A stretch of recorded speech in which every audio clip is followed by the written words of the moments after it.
Hello and welcome to MEL Make Stuff. My name is Melissa and this is the third episode in my series on Japanese knitting.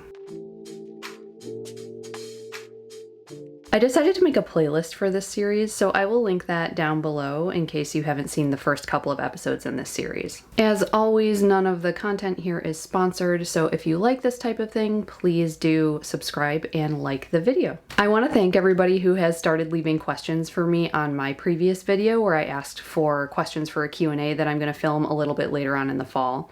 There were some of them that had to do with Japanese knitting, so I am going to address those in this episode at the end. So let's get right into it. I'm finally happy to say that I am done with my Hypnosis sweater by Mikiko Gasnier. Just to jog your memory, that is from this Japanese Rowan book, and here is a shot of what the original pattern looked like. And here is my version, which I did in these 4 shades of green, well, 3 green and 1 very yellow green. All of these are the Rowan Kidsilk Haze. I will put the color numbers down below as well. Just to recap the construction of this sweater, so this is started by knitting the front and back separately, bottom up, and then you seam them. The sleeves are knit from the top down. You pick up stitches and knit down and decrease as you go to create a sort of semi-fitted sleeve. The folded neckline is 1 by 1 rib, knit maybe a little over 2 inches, and then folded to the inside and sewn down. Obviously the main feature of this pattern is this watercolor effect of the intarsia on the front and back, which is done by blending the colors, by holding 2 strands together, and also having some areas of single strand only, so that you get this really interesting textural difference as well as these different shifts in color. For my modifications, as discussed before at length, like most Japanese patterns, this is only written for one size. And so I talked a little bit about how I enlarged this by adding stitches at the sides and in the area of the shoulder in previous episodes. Another modification that I made was to add length in this sort of upper chest area. I tend to need a little bit more length here for my arm, and so I added a couple of rows above the underarm but below where the neckline started. And so because I messed with the distance of this, the body side where that set-in sleeve goes, I ended up calculating my own set-in sleeve using Elizabeth Doherty's top-down set-in sleeve book, which I will also, I'll write the title of that down below. I'm wearing it here with a white t-shirt underneath with the sleeves rolled up. With how transparent the single strand of mohair areas are, it really shows off the pattern the most to have a high crew neck and sleeves that follow that line of the arm and shoulder seam, like that set-in seam right there.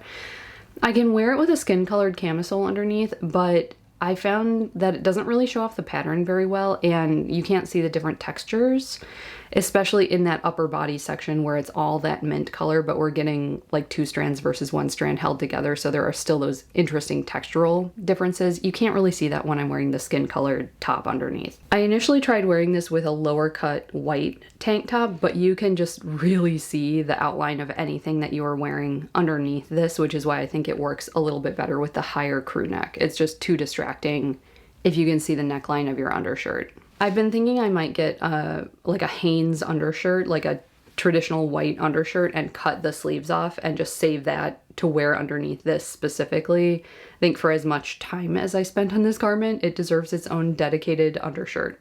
One thing that I found interesting is that even though I cropped the length of this, I took out a number of those dark green rows just at the bottom of the sweater because I didn't want it to be too long. It still turned out quite long, and as you can see, it's maybe not the best length on me, or maybe I'm just not used to seeing myself in sweaters that are a little bit longer like this. It's really my instinct to do the millennial tuck. I prefer the proportion that it gives if it's tucked up a little bit.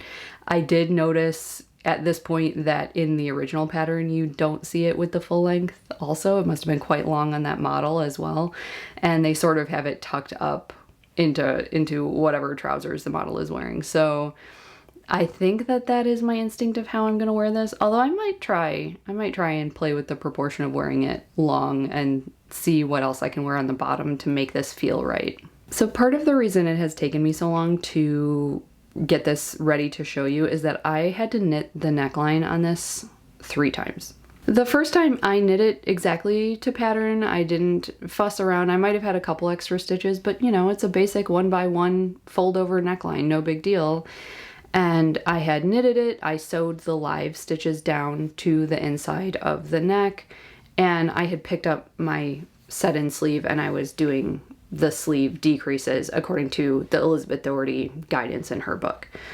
And I had gotten maybe, I don't know, somewhere in the middle of the arm, and I decided it was time to do a try-on to see how much longer I needed to knit the arm and if the shaping was going well and that sort of thing. So I wear glasses a lot of the time when I'm at home, and so I had my glasses on and I didn't want the sweater to catch on my glasses. Now, instead of taking my glasses off like a smart person, I stretched the sweater to get it over my head without hitting my glasses, and I heard a pop of yarn breaking. And I was like, ah, man, that sewn line down on the inside of the collar must have broken. No big deal. I might have some live stitches floating around in there, but that's okay. You know, I'll just go and sort of fiddle and sew it back down. No, that was not what happened. So when I pulled it off and I looked at what actually happened, it wasn't the collar that had broken at all. It was some actual stitches on the neckline of the body. And I was like, oh my God, this can't be happening. So I took the entire collar off. So after I had gotten the whole collar ripped off, I could see that not only had it broken here along the front of the neck, but also in a section on the back body of the sweater. And I was like, you know, I've learned my lesson. I'm never going to do that again because that was really stupid. I need to just take my glasses off. But how am I going to fix this, right? So I managed to sort of, through a combination of like duplicate stitch and sort of running some areas of, I don't even know how you would say, I almost darned it, if that makes sense. And luckily with the type of sweater this is, with all the different textures and that type of thing, you can't tell anything happened. It was sort of scarring. And honestly, after that happened, I fixed the neck and the back right away. And I picked up the stitches to reknit the neck, and then I just put it to the side for a little while because I had enough. Then the second try of the neck, I knitted, and I don't know, again, I wasn't really thinking through why that initial break happened.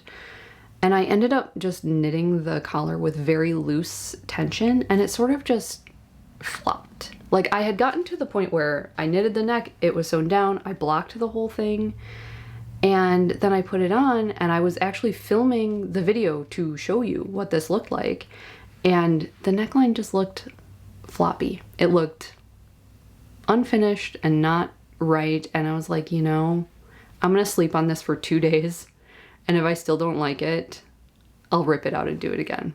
And sure enough, on that second day I got up and I was like, yeah, it's not right.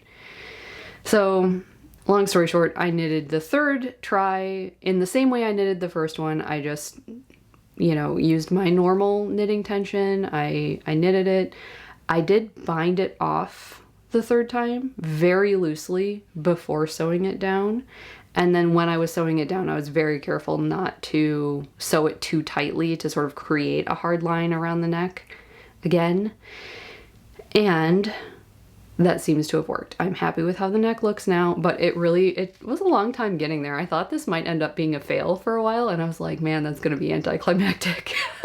But like almost everything with knitting, there's a way to make it work. And now that it's done and it's been, you know, a week or so since I've finished it for real, finished it for the third time, I'm pretty happy with it, and the pain is fading, if you will. Yeah, so right here is where the break happened, and I had basically just created a little patch here. You can really not tell anything happened though, I don't think.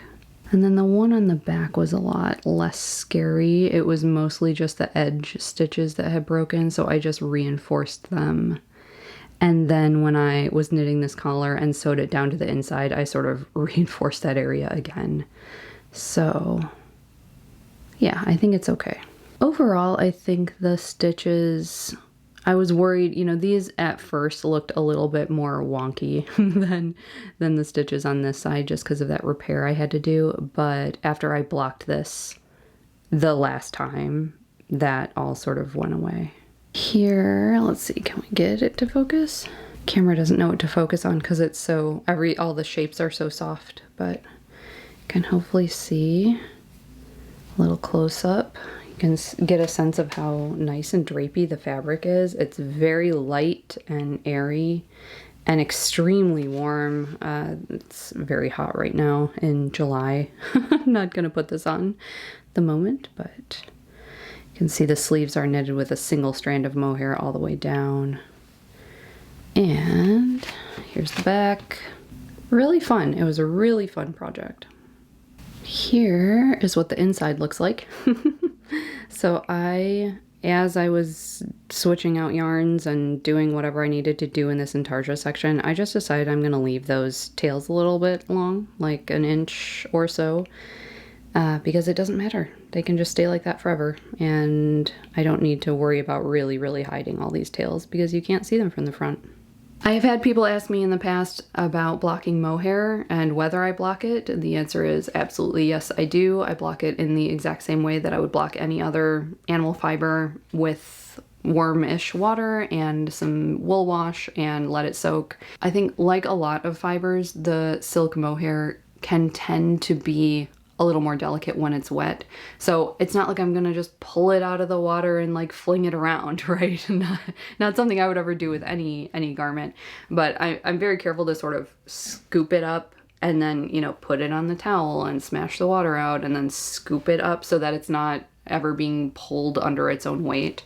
And honestly, that's what I do with every garment. Doesn't matter what it's made out of, but I was particularly careful when blocking this one, and I think it turned out just fine. Overall, this sweater and the intarsia and knitting it from the big charted pattern and all of that was an unusual experience for me. And now that I have done this, I honestly feel like I can do anything. I think this was one of the last hurdles in my mind as far as challenges in knitting that I wanted to tackle, like a big intarsia project that's somewhat complicated. I mean, add into the fact that it's a pattern in Japanese and I don't speak Japanese.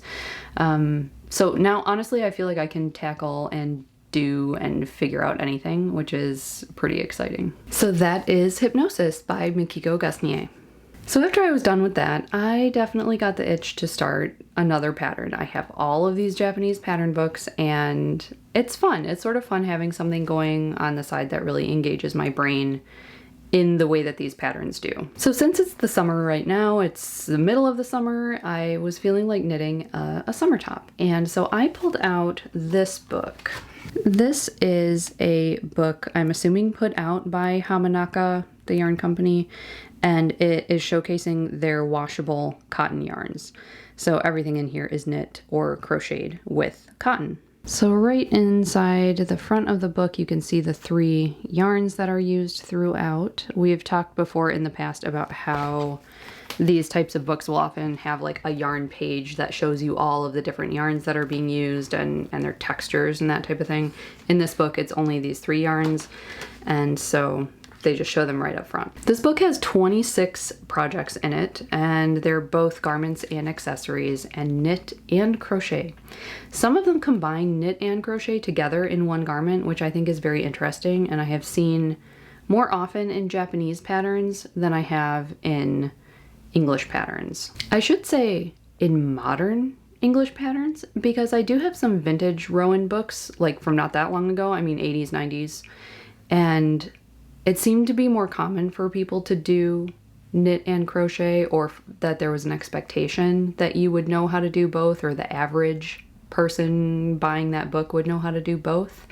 And that doesn't seem to be the case anymore, and I sort of wonder why that is. It seems less common now for people to know how to both knit and crochet at the same level. I wonder if, because it still seems to be quite common in Japanese pattern books, is it common to learn both as you're growing up? If there's anybody who is raised there or lived there for some period of time and knows the answer to that, like, let us know down below, please, because I'm very interested in why it seems to be so common. The pattern that I want to make is this one. I thought the shape of this was really interesting. I like the fact that it incorporates both knit and crochet. I think, you know, I'm always trying to use my crochet skills or think about getting them a little bit better. I feel like I would consider myself maybe an intermediate crocheter, just because of lack of exposure, really. I crochet when there is something that I find that I want to make, and I don't really do it just as a go-to craft. But I really liked how the body of this is crocheted and then the sleeves are knitted. I think that's really cool, and I like the shape of it. I like the split hem. I like how it's being worn here with this long skirt. I'm not sure I could pull that off without looking like a trad wife. I'm thinking about that, like what will I wear with this? But I think it will also go well with like my big wide leg pants that I like to wear. Should give an equivalent look to this long skirt. As far as the yarn, I searched around to see if I could find this particular Hamanaka, and I could, of course, I'm sure order it from Japan or from wherever, but I figured why not try to substitute with something that's a little more locally accessible. So what I did was I went to the manufacturer's website and I went to Ravelry and just sort of looked at the yarn, like tried to look and see like how many plies does it seem to have? Is it smooth? Is it not smooth? Is it, you know, whatever? Is it shiny? And between that and the yardage per gram or meters per gram, I was able to find a substitute that I think would work, which is Cascade Yarns Ultra Pima Fine. This is colorway 3798, which I think is called Suede. It's sort of a little bit deeper, just slightly purplish gray. And I mean very slightly purple. To me, there's a little bit of purple in this, but maybe it's just because I'm wearing purple. I don't know. I think it's a very nice neutral color, so there we go. So the way that you start creating this pattern is by making that first crochet motif, and then you build onto that. So basically that first motif ends up being a swatch, and I have done that. So here it is, and I used the crochet hook called for in the pattern is 2.5 millimeter, which even though that's a standard European size crochet hook, I decided to use my new Japanese crochet hook set that I got when I was there in December. Really, these crochet hooks are quite similar to like the Clover ones that you can get here in the States, so you're not missing anything in terms of the experience. And this is what my swatch looks like. So I needed to get, I believe it was 11 centimeters square for this, and I did block this, as you can see. It's got these little points, and I didn't stretch it too much. So when I'm blocking, I never want to really stretch something and pin it out because it's going to want to squish back to its regular size, and then the garment won't end up being the correct size anyway.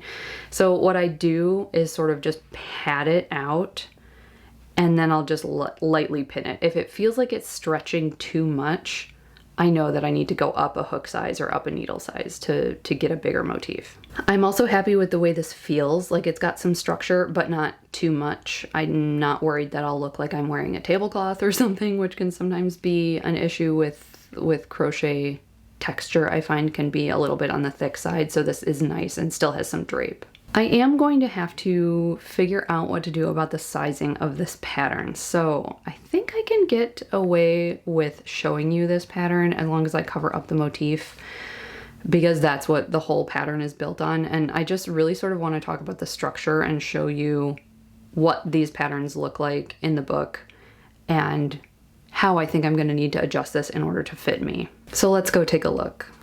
Okay, just to give one more peek at this before we look at the pattern. So just from looking at this picture, I can tell that we've got, you know, this crochet section that's probably knit in strips, somehow built onto each other.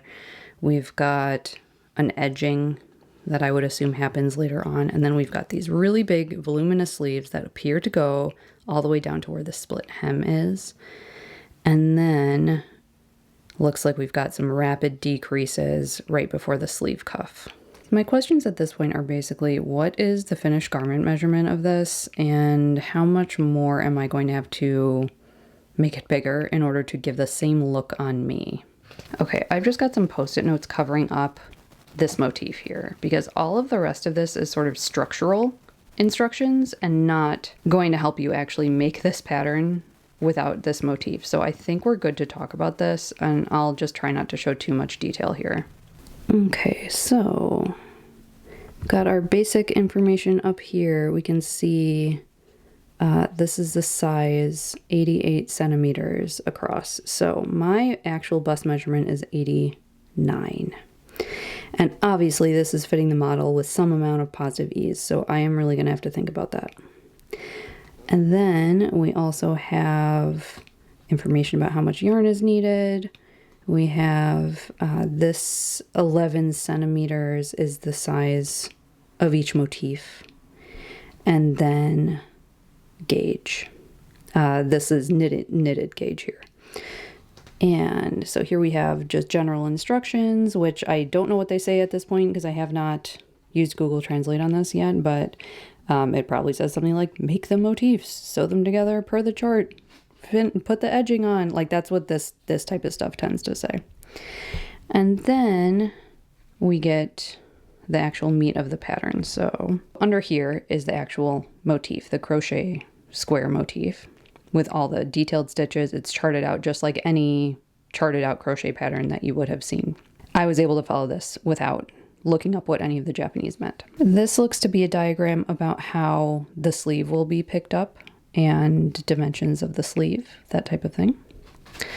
Up here is an assembly diagram of the whole thing. You can see these dark sections are the edging, and we've got neck edging in here. So we can see that here is the point of the shoulder. So the neck does come a little bit further down in the front than in the back. There's just a little bit more edging associated with the front than the back. And over here is how all of these motifs are actually joined together. Turning the page over, this is the sleeve instructions. So the sleeve is charted out. It shows you how and where to pick up these stitches for the sleeve, and the instructions for knitting that little texture pattern on the sleeve there. So that is the whole pattern. As far as what I need to do to size this up. So this garment, as written, has an 88 centimeter bust circumference, and it's clearly fitting here with at least 5 to 6 centimeters of positive ease. So if my actual bust measurement is 89, I'm looking for something that's maybe around 94 centimeters or so. So what are the different ways that I can accomplish this? One thing that I could do is change my gauge of these motifs so that they are all just slightly larger than this 11 centimeter square. What I don't love about that is, although that will increase the width, it will also increase the length. And that is one area where I fit into the Japanese sizing system. You know, these are generally made for shorter folks. And so I don't usually need extra length. So changing the gauge of these motifs is not necessarily going to help me. And this is one that I feel like if it was too much longer than this, it could go into like frump territory. And that's not what I'm looking for. The next thing that I might automatically think is adding another motif or adding some sort of partial motif. You can see we've got 4 motifs across the front. By the time this is all connected, there are 4 across the front of the garment. And so if I were to add an entire additional motif on either side, 6 times 2 times 11 centimeters is 132 centimeters. And I'm looking for 94, so that wouldn't work. But actually that would be a fantastic way to size this up if your bust is in the 120s and you want a little bit of positive ease. Adding another motif here would be an excellent way to size this up. This is actually easier to size up for the larger sizes than just sizing up a little bit, which is not always the case. I could also consider putting like some little additional decorative motif like down the middle of these squares or on these lines here, but that's sort of getting into an area where the look of the whole thing is going to be changed. I don't know if I love that either. Let me think about those. I really like how this motif is. I sort of don't want to mess with trying to add something else on the side here because it's also going to mess with how the sleeve stitches end up being picked up. And at that point, it's sort of just creating a different garment, which isn't necessarily what I want to do. Actually, I wonder about how these are joined together. If there's a way for me to just add a little bit in between all of them. So, okay, so these are joined. This is the first one, which I've just made. And then you make a strip going vertically. And then it looks like you come back down here and you make this one and you join it. You make this one and you join them. So I wonder if these are joined, looks like it's either a slip stitch or maybe a single crochet. And I wonder if I can just turn that into a double crochet or some slightly longer stitch just on this vertical axis here, just to get a little bit more width. And then I can just join these as written. So it will end up having some vertical lines, like, if I'm using a double crochet along this line here instead of a single crochet, it will look there'll be a little space there, but it maybe won't change the entire look of the whole garment. That's my hope. I think that's what I'm going to try to go with. And that means I don't have to think about it for a little while because I'm just going to be crocheting and joining these motifs as written. And then once I get down here, I will test out that double crochet theory and see what I think at that point. So I just pulled out Google Translate just to find the name of the designer so I could tell you, and this is designed by Keiko Matsumoto. So that will be my next project, and we'll see how it goes. I'll keep you updated. So now I would like to answer a couple of the questions that came in that are specifically about Japanese patterns and my experience so far with these and that type of thing. So the first question was, how did I start getting interested in Japanese patterns and what motivated me to study Japanese? So I took 1 semester of Japanese, it's a year and a half ago now. So I started getting interested in Japanese patterns because of one specific book, and it was this one. This book is by Erika Tokai, is the designer, and she is a super prolific intarsia and colorwork designer. She just does this absolutely wild, whimsical intarsia and colorwork. And when I first saw this stuff, I don't even know how I saw it, honestly, but I sort of just came across it on the internet. Maybe it was on Pinterest or something, and my mind was just totally blown by this stuff. Here is a sampling of everything that is in this book. And I was particularly blown away by this cover one, which is like a mountain scene. I mean, look at this stuff. Like, I know, this isn't unique to this designer. Like, I've seen, Nancy Marchant and some other people are doing this sort of intarsia cable thing. But just so many interesting, like, polar bears and just really cute,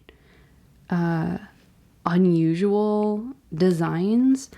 And I was like, I have to get this book. And at the time, I don't know how long ago this came out. I probably, knowing what I know now, could have bought it on Etsy or found it some other way, but I ended up creating an account on Japanese Amazon and like somehow getting it sent to the US. I don't even remember what I paid for shipping on this. It was probably obscene, but this is the book that got me into learning about Japanese patterns because I was so pumped up about the projects just being so out there. It's like on the back cover, there's one with a cat, and the front of the sweater has the cat's face, and then the back of the sweater has the cat's tail. It's hilarious, right? So, at any rate, this is what got me interested. And I was motivated to take Japanese just to try to learn a little bit about the language so that I could sort of decipher easier what I was looking at. And I will say the 1 semester does help. I can read katakana, which is a big help with figuring out what the yarns are in particular, and a lot of the terms that are used on the charts are Japanese versions of English words. So because I can read katakana, I can sound out what it is and it sort of will make sense.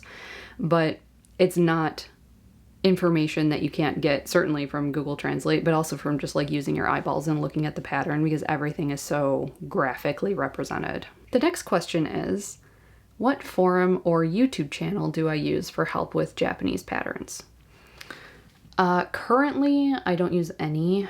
I think back in the day, there used to be a Ravelry group. I'm not sure if it's still around, but there was a Ravelry group for help knitting Japanese patterns. I remember looking at that like years and years ago, and that, if you're on Ravelry, is probably a place that I would start. I think, you know, you can Google like Japanese knitting pattern help, and you can find, people have written lots of blog posts about, here are the things to know about basically how to read these patterns, or how to read sometimes the decreases are represented in a certain way with like a pattern of numbers, and once you know what it is, you immediately recognize it for what it is.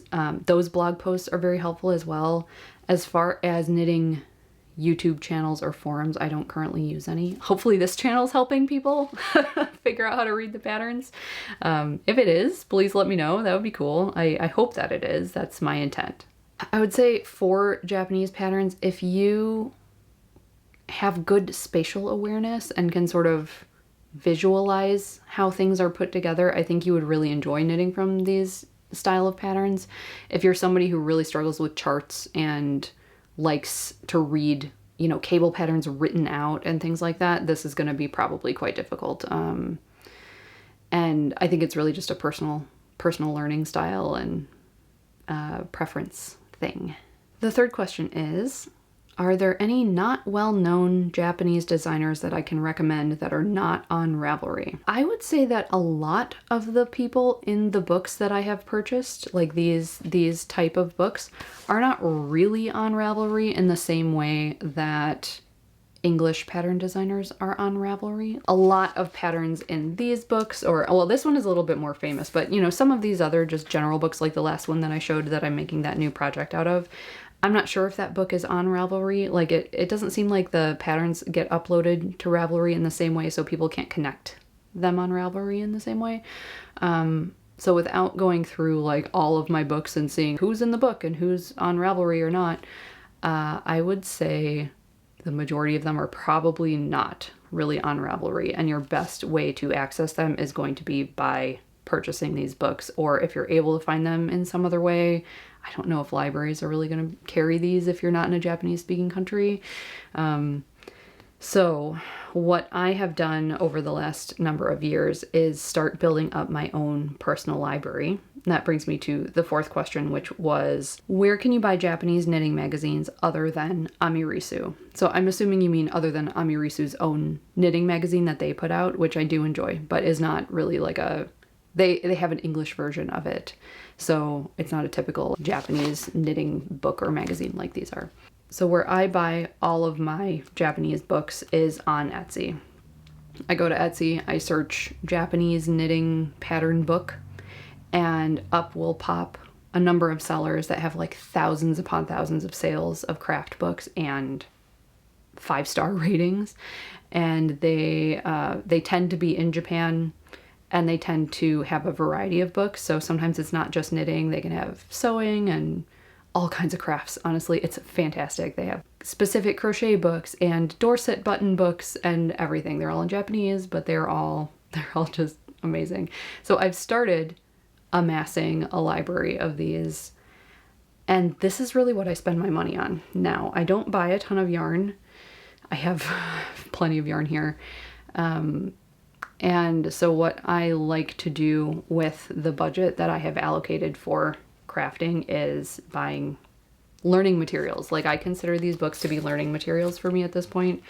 And so that's what I like to do. I'll order, you know, maybe 5-6 books at a time, get them all shipped over here, get, you know, a ton of inspiration from them, and think about the different ways I might size them up or change the patterns or whatever. Sometimes I just like to sit down, try to read the pattern and try to understand what's going on. And, you know, it's a little bit of a hurdle to get over at first, I think. Just that sitting down and trying to figure it out, letting your brain sort of struggle with what's going on when you do not understand the written language. And it's sort of empowering when you can start to put the pieces together, you know? So I can show you a couple of my other current favorite books, and this is a designer actually that somebody had called out in an earlier Japanese video, and they had said, hey, do you know this person? And the designer's name is Toshiyuki Shimada. I had not heard of him, or I thought I hadn't, but then I realized I had this book, and it's actually all of his patterns, so I think it's a he. Sorry if I'm getting that pronoun wrong. But this book is one that I have seen seems to be very popular amongst these sellers on Etsy. And there's a beautiful vest in here that I really want to make. This one. A lot of his designs seem to be sort of traditional colorwork inspired, not just Fair Isle like this one, but look at this bow on the top of the shoulder. Oh, I love those little details. So fantastic. Like here we have a very obviously Norwegian inspired, like a set to star style sweater. This one is really beautiful. It's like almost a tunic, and it's a little bit hard to tell from this photo. Over here you can maybe see that these are actually sort of pleats, like knitted pleats with color work. Just really fantastic. I'd love to make this one, but I'm not sure how it would look on me. Here it is on a model, and she just looks very proper, and I'm just not a proper person. So I don't know. I like this. I think it maybe would be a difficult, both the sleeve length and like this tunic length is a little hard on me, but I don't know. Maybe I'll try it out. It's a lot of work, but it would be quite beautiful. And would also be an interesting challenge as far as sizing up, because certainly I would need to size up a little bit. This one is another book that I'm into right now. The designer is Sanae Nasu. And one of the things I like about this, it has a lot of just sort of simple knits, but that are takes on sort of traditional, you know, Aran style, but maybe with something like a split hem. You can see the dress version of that here, which is really beautiful. Got just really pretty cabled sweaters and color work as well. Look at this cute scarf that looks like mittens on the ends. I love that. And here's a little bit of more traditional looking color work, but at the same time there's something a little non-traditional about this pattern. You don't usually see like a non-symmetrical pattern in a yoke like this, and I like the little dots of the lighter color going into the body of the sweater. It's really pretty. One of the things that I have noticed and really like about a lot of these Japanese patterns is that a lot of them do, at first glance, appear to be rooted in, you know, pick your European tradition, right? Like we've seen in a couple of these books now. But it's almost the designers are not so constrained by like, you know, so-and-so popping their head up out of a trash can and saying like, that's not how we do Norwegian knitting or whatever. And so a lot of these designers can sort of take those ideas and do their own spin on them without having the burden of tradition weighing down on them when it comes to using those types of design styles. And I think that that's really cool. I really appreciate that. So thank you so much for watching. I hope that you enjoyed today's episode. If you did, please leave me a comment and like and subscribe and all of that. And I will see you in the next one. Bye-bye.